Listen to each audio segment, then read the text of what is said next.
Olá para você que nos acompanha aqui na TV Câmara Pelotas. Estamos de volta com o programa de entrevistas com os candidatos à Prefeitura Municipal.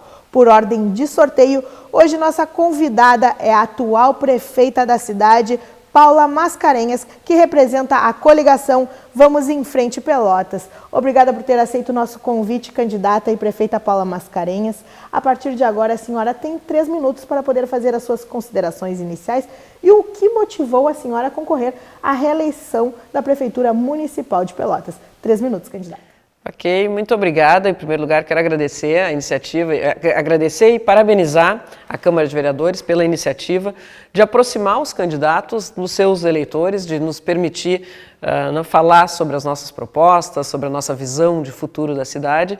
E o que me motiva a continuar, a seguir em frente, a olhar para o futuro e convidar as pessoas para seguirmos nesse ritmo de governo, em primeiro lugar, é a confiança plena de que estamos desenvolvendo um projeto que vem transformando Pelotas numa cidade melhor, vem transformando a vida das pessoas, sobretudo das pessoas que mais precisam de governo. São inúmeras ações de infraestrutura no centro e nos bairros, espalhadas por todos os bairros da cidade, muitos projetos sociais, que vem transformando a vida das pessoas, como a regularização fundiária, né, que as pessoas deixam de ser posseiros, passam a ser proprietários, em relação às políticas de inclusão de jovens no mercado de trabalho, de fortalecimento de vínculos de pais e filhos, enfim, são inúmeros projetos que me fazem acreditar que a gente pode melhorar cada vez mais, que me estimulam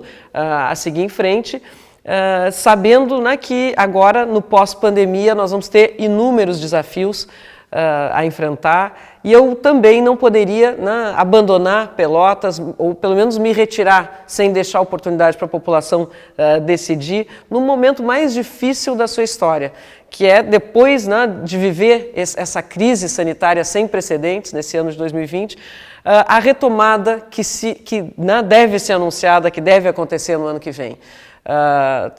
Para mim poderia ser fácil dizer, não, cumpri o meu papel, saio agora, mas sabendo, né, que nós vamos ter essas dificuldades, vamos ter esses enormes desafios, eu acho que a minha obrigação é pelo menos me colocar à disposição da população para que se confiar no nosso projeto, para que a gente enfrente esse momento juntos e possa colocar as bases do futuro que nós tanto esperamos, corrigindo, né, os impactos negativos da pandemia, apontando para o futuro, gerando oportunidades, criando empregos e desenvolvimento para a nossa população. Então, juntando isso, a crença no projeto de que a gente vem desenvolvendo lá desde o governo Eduardo e que vem mudando muito a cidade, e também o compromisso que eu tenho com as pessoas de depois de viver uma crise tão séria, tão impactante, que a gente esteja juntos na retomada, construindo juntos as bases de um novo futuro.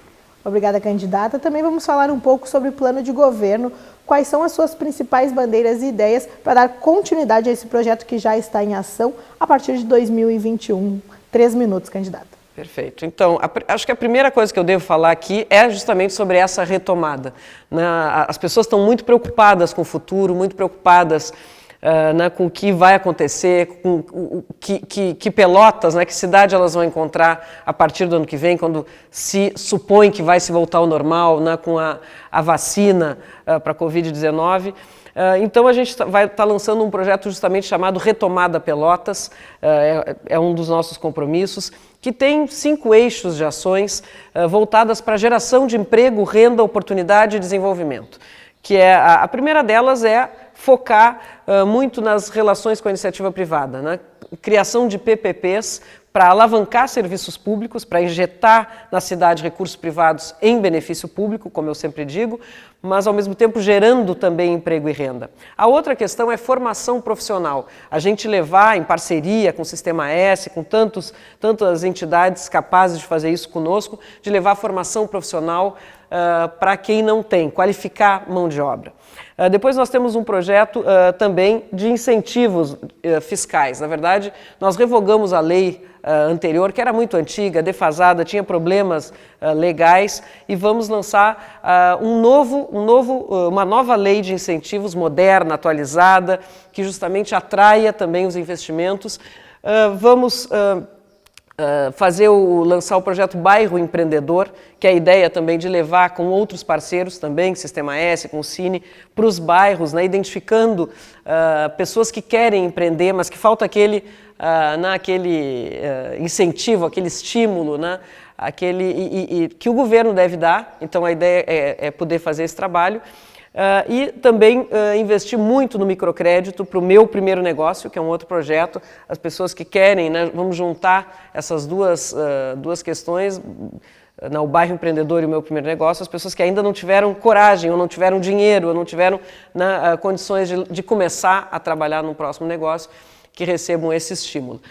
Mas, além disso, obviamente, nós vamos continuar com o nosso projeto, fortalecendo e ampliando o projeto Pacto Pelotas pela Paz. Nós vamos continuar ampliando também a educação integral, que começou no nosso governo, e nós queremos levar para mais escolas. Nós vamos ter um grande desafio na saúde, qualificando cada vez mais a nossa atenção básica, mas com também um projeto já anunciado pelo governo do estado do novo hospital de pronto-socorro, que vai qualificar e nos colocar num outro patamar no atendimento de urgência e emergência, beneficiando não só Pelotas, como toda a nossa região. Obrigada, candidata. Vamos passar então para a rodada dos temas específicos. A partir de agora, a candidata vai sortear um tema para nós elaborarmos a pergunta de tema específico.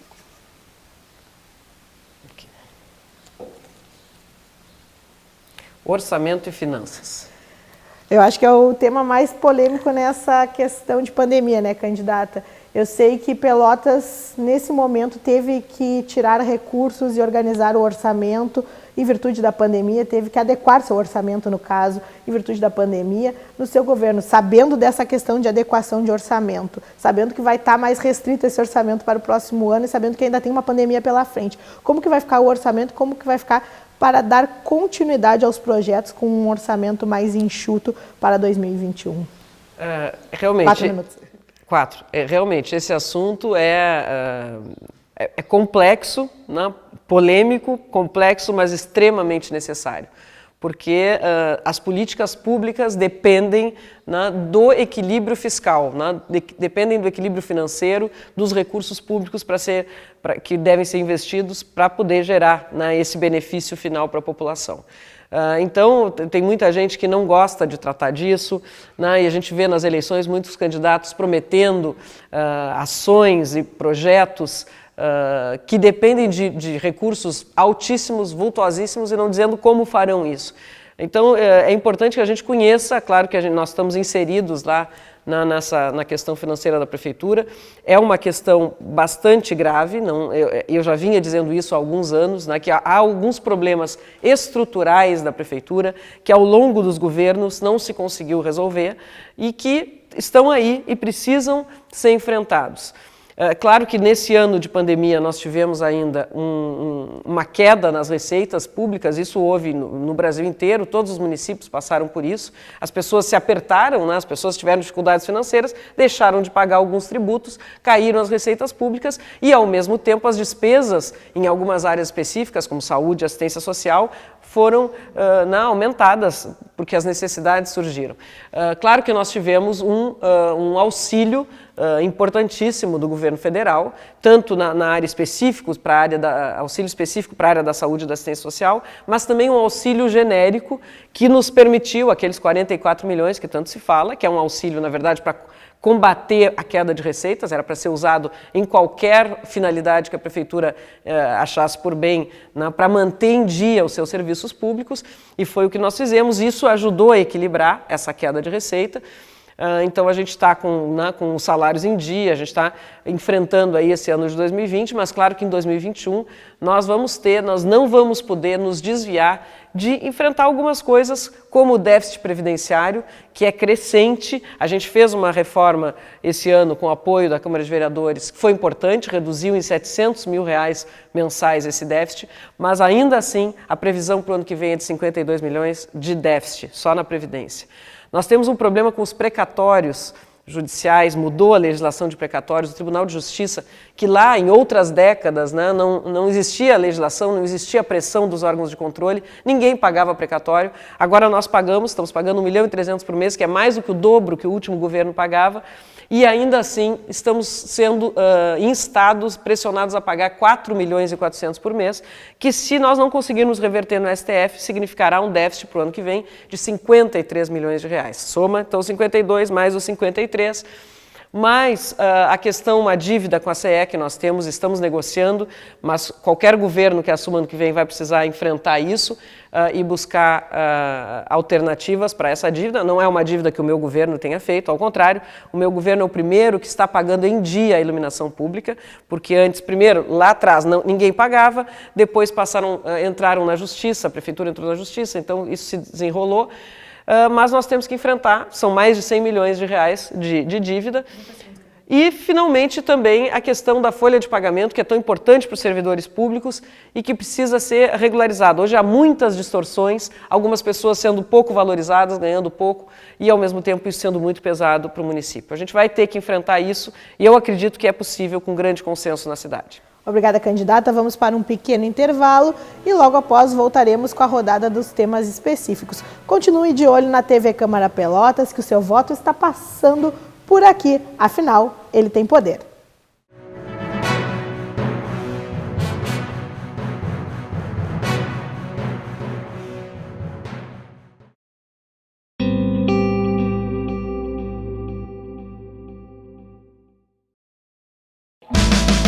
Eu quero ser campeão em Tóquio 2020, quando o surf disputar as Olimpíadas pela primeira vez na história.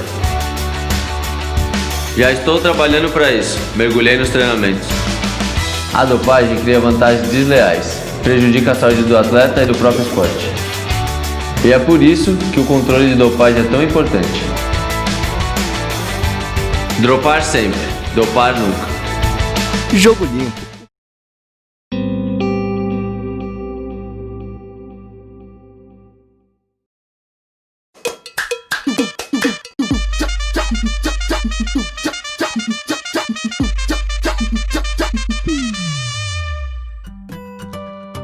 Aconteceu muito de eu chegar no campeonato e só perder, em semifinal. Chegava nas competições eu só perdia.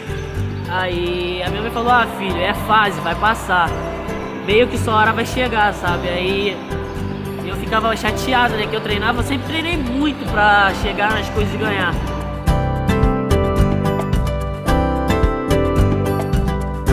Eu fui pra taça, ganhei a semifinal, eu falei, pô, cara, eu vou ganhar agora. Eu comecei a final perdendo, faltando 20 segundos, eu dei o Yuko nele.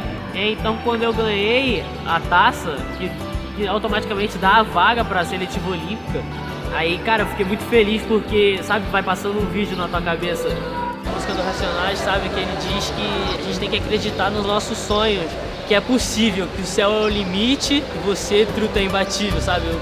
Por meio de diversos programas, o Ministério do Esporte incentiva milhares de brasileiros a terem uma vida mais saudável, dando novas oportunidades de inclusão social para meninos e meninas, jovens e adultos que encontram no esporte os valores que passam a fazer parte de suas vidas e permite aos atletas e para-atletas que estão crescendo nas categorias de base e nas de alto rendimento superarem seus limites. Ser homem, cá entre nós, é fácil. Vivemos em um mundo rodeado de privilégios. Para as dificuldades com os filhos, temos as mães. Para os mesmos trabalhos, melhores salários. Mas e para lutar contra todas essas injustiças, será que temos a coragem? Será que eu e você temos a grandeza de lutar por direitos que não são os nossos? De reconhecer que, em vez de sermos os melhores, chegou a hora de sermos iguais? Será que nós estamos prontos para isso? Ou será que depois de tantos anos, sendo parte do problema, nenhum de nós consegue mais ser parte da solução? Acesse elesporelas.org e assuma você também o compromisso por um mundo mais justo para todos e todas nós.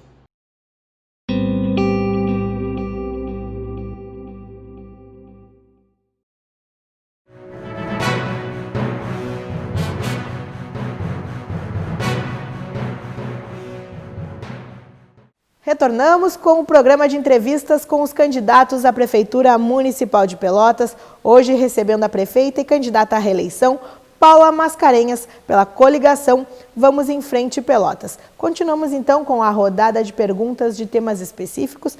Agora vamos às perguntas encaminhadas pelo jornalista Hélio Freitag Júnior, do Diário da Manhã. Lembrando que pedimos para outros jornalistas de outros veículos, mas não obtivemos retorno. Prefeita, vamos pedir para a senhora sortear mais um tema.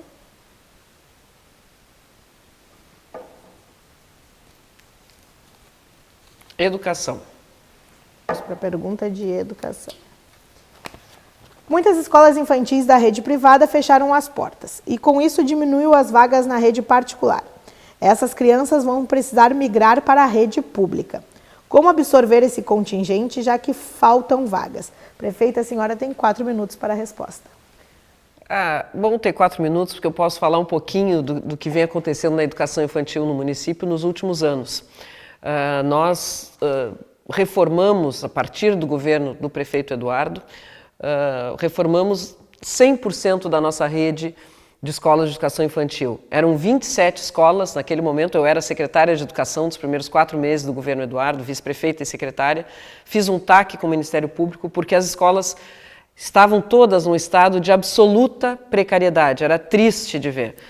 O Ministério Público, preocupado, nos chamou e eu comecei a visitar as escolas e realmente fiquei estarrecida. Então, nós assinamos um TAC naquele momento, nos comprometendo a recuperar todo aquele, os ambientes escolares, toda aquela infraestrutura tão mal cuidada, e fizemos isso a partir de lá, já do início do 2º ano de governo do Eduardo, até agora estamos entregando as últimas escolas, são todas reformadas e ampliadas, né? Então a gente aproveitou também para ampliar o número de vagas nesse processo, e são lindas. Eu tenho muito orgulho da nossa rede de educação infantil, eu digo que é de dar inveja a qualquer rede pública ou privada do país, né? Quem duvida, eu convido a visitar qualquer das nossas escolas de educação infantil.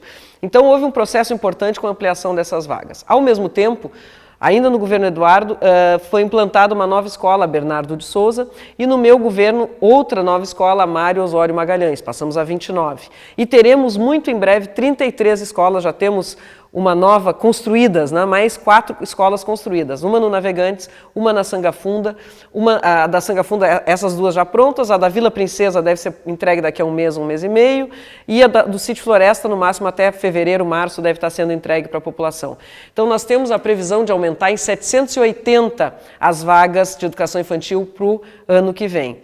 Claro que é importante dizer para as pessoas, a obrigação hoje dos municípios é de oferecer para todos os alunos que nos procuram, a partir de 4 anos, tem que ter vaga. Então, e nós cumprimos isso, 100% das demandas de alunos de 4 e 5 anos são atendidas. E é importante também dizer, a lei exige que em 2024, 50% daqueles de 0 a 3 anos que procurem a rede pública sejam atendidos. E nós já estamos atendendo 55%, já estamos cumprindo a lei 4 anos antes. Mas é importante, a pergunta do Hélio Freitag Júnior é importante porque realmente é uma preocupação que eu tenho com o efeito da pandemia no fechamento das escolas privadas. Nós, por isso, inclusive, nós liberamos, quando foi possível flexibilizar, foi o primeiro segmento que nós flexibilizamos, preocupados com essa questão das vagas. Já há várias escolas de educação infantil que passaram pelo processo, tiveram seus planos de contingência aprovados pelo COI, tiveram a visita da Vigilância Sanitária que permitiu a reabertura, então várias vão poder reabrir, estarão aptas no ano que vem a atender os seus alunos, e nós já temos o compromisso firmado de aumentar em 780 vagas de educação infantil. A gente espera que isso seja, claro que essas vagas vão ter que ser priorizadas, né, para os alunos de 4 e 5 anos, que nós temos obrigação de receber, e se houver sobra, aí nós vamos também atender os de 0 a 3 anos, porque já temos 55%, né, hoje de atendimento. Enfim, eu acredito que a gente vai dar conta, né, disso, em parceria com as escolas privadas que voltaram, mas como eu disse, acho que a educação infantil no município de Pelotas vem crescendo e se qualificando muito nos últimos anos, a gente tem muito orgulho disso. Vamos para a última pergunta, então, dos temas específicos, por favor, candidata. Cultura, esporte e lazer.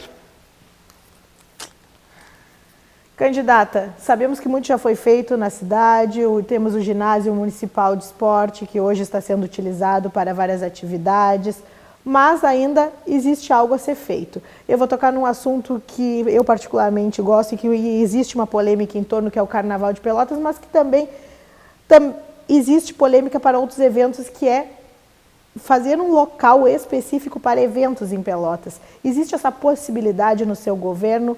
E como que vai ser feito? E se sim, como que a senhora pretende fazer esse calendário e outros planejamentos para a nossa cultura, nosso esporte? E também esse déficit que existe das pessoas que ficaram, pessoas que dependem, né, da cultura para sobreviver e que tiveram que ser interrompidas por conta da pandemia. Como que vai ficar a partir de 2021, prefeita? Qual é a sua ideia, se for reeleita prefeita de Pelotas? O tema já é amplo, a tua pergunta também é ampla, vamos ver se eu consigo em 4 minutos. A gente vem fazendo um trabalho muito, que também me orgulha muito na cultura, vamos começar por aí, que é um trabalho, a cultura em Pelotas, a relação entre o governo e os artistas e os produtores culturais deixou de ser uma relação de balcão, passou a ser uma relação democrática, porque todo o recurso público que vai para as iniciativas culturais privadas, artistas, produtores, vai através de editais. Nós lançamos editais fomentando a atividade cultural no município e qualquer pessoa pode se inscrever. Os projetos são julgados pelo Conselho de Cultura, não é pela escolha da prefeita ou do secretário, mas pelo Conselho de Cultura, e isso vem democratizando muito a cultura no município, muita gente se envolvendo, muita gente recebendo recurso público e de qualidade, fazendo cultura de qualidade, e a ideia é manter isso. O Carnaval, e agora, para te responder, né, eu sei que a pandemia atingiu em cheio os artistas, foi um segmento super prejudicado, e é natural, porque as pessoas tinham que se distanciar, mas agora a Lei Aldir Blanc veio num movimento do Congresso Nacional e tudo mais, para dar uma esperança para essas pessoas, alternativas, e nós estamos cumprindo o nosso papel, fizemos um edital colaborativo que está aí lançando, fomentando de novo. Então tem muita expectativa positiva em relação a isso. O Carnaval também vem se transformando nos últimos anos. O prefeito Eduardo, acho que teve um gesto importante lá de coragem, mudando aquela relação, porque o Carnaval era sempre absolutamente dependente do poder público e refém, mais do que dependente, refém das ideias, das vontades do gestor de ocasião. Com aquela ruptura, hoje o Carnaval, as entidades carnavalescas, que são as que promovem, que fazem cultura, recebem a subvenção da prefeitura, a mesma de antes, mas a festa de Carnaval não é mais da prefeitura, a festa de Carnaval é de quem sabe fazer Carnaval, quem conhece, é dos carnavalescos, das entidades carnavalescas e da associação que a representa, que contratou uma empresa, a associação contratou, não foi a prefeitura, não tem nenhuma relação com essa empresa, para fazer o Carnaval, que deu certo. A gente tinha expectativa que esse Carnaval de 2020 ia avançar muito mais, veio a pandemia, isso não foi possível, mas eu não tenho dúvida de que a gente iniciou um caminho para a autonomia, cada vez mais independência das entidades carnavalescas. Acho que é importantíssimo ter um local, mas a gente vai precisar, até hoje não se chegou num consenso, não é fácil, né, nessa área, vamos ter que continuar conversando e também buscando recursos. Hoje não temos recursos definidos para isso. E no esporte, não posso deixar de falar, que é outro segmento importantíssimo, que eu acho que junto com a educação e a cultura, o esporte é um dos fatores de maior inclusão, uma das ferramentas de maior inclusão das pessoas, dos jovens, das crianças. Nós temos o nosso ginásio Caroço, nós reformamos, isso fizemos no nosso governo, né, iniciando no do prefeito Eduardo e sendo concluído no meu, que também vem democratizando o acesso, todo mundo pode usar o ginásio Caroço. Nós reformamos, requalificamos o ginásio do Pelotense, João Carlos Gastal, ginásio que ficou também com uma qualidade extrema. E mais, a nossa política de esporte, fomentada lá pela SMED, pelo setor de desporto, ela também vem movimentando a cidade com inúmeros eventos, né? Inúmeros eventos, chamando gente de fora, promovendo campeonatos e também auxiliando aí projetos sociais de inclusão através do esporte. Então, a ideia é seguir em frente com essa linha de pensamento. Obrigada, candidata. Vamos então para as considerações finais, um pouco sobre o que rolou na entrevista e também o que a senhora deseja acrescentar, se caso for reeleita a partir de 2021. A senhora tem 3 minutos, candidata. Eu quero convidar todos para que nos acompanhem nas nossas redes sociais, nos nossos programas de televisão, que procurem se informar sobre o que nós fizemos durante esses 4 anos. Tem muito diz que me disse por aí, muita gente dizendo que a gente só olha para o centro da cidade, quando não é verdade. Olhamos para o centro da cidade, que é onde as pessoas circulam, o centro da cidade é de todos os pelotenses, qualificamos vias no centro onde passa o transporte coletivo, onde as pessoas se deslocam para os bairros. Nós qualificamos o Calçadão Central, que é um lugar para atração de turistas, para geração de emprego e renda, mas olhamos para todos os bairros da cidade. Eu não tenho dúvida de que isso basta fazer uma conta, basta pegar as planilhas e ver. O nosso governo foi o que mais investiu nos bairros da cidade, nas periferias. Nós temos obras, seja construção de escola, seja reforma de unidade básica de saúde, seja pavimentação, seja iluminação pública, iluminação em LED. Nós temos obras desse tipo em todos os bairros da cidade. E eu tenho muito orgulho disso. Os bairros cresceram muito, a cidade cresceu muito, passou muitas décadas sem investimento. Então, por mais que a gente faça, sempre parece que está faltando, e a gente sabe que está faltando. Eu reconheço que há muito a fazer na cidade, mas eu tenho muito orgulho daquilo que fizemos, do que a nossa equipe realizou, porque não foi fácil. Não foi fácil fazer bons projetos, buscar os recursos, fiscalizar as obras, fazer acontecer, tirar do papel e entregar para a população. Isso exige um esforço enorme e a gente está fazendo muito. A gente fica com a menor, eu costumo dizer isso, a gente fica com a menor fatia, né, do bolo tributário, quer dizer, todo mundo aqui em Pelotas paga imposto, a maior parte desse imposto vai para Brasília, a menor parte fica conosco, e mesmo assim nós estamos conseguindo buscar os recursos de lá para fazer obras que mudam a vida da população aqui. O nosso compromisso nos próximos 4 anos é de seguir com essa linha de ação, olhando para os bairros, qualificando, entregando obras. Não vamos prometer, como nunca prometemos, resolver todos os problemas. Vai precisar de muitos governos para isso, mas nós vamos fazer a nossa parte, tanto na área de infraestrutura quanto na área social, que vai precisar de muita atenção. A saúde, a educação, a assistência social, o desenvolvimento econômico com geração de emprego e renda, a segurança pública, que também ajuda a atrair investimentos. Nós vamos seguir transformando Pelotas para melhor.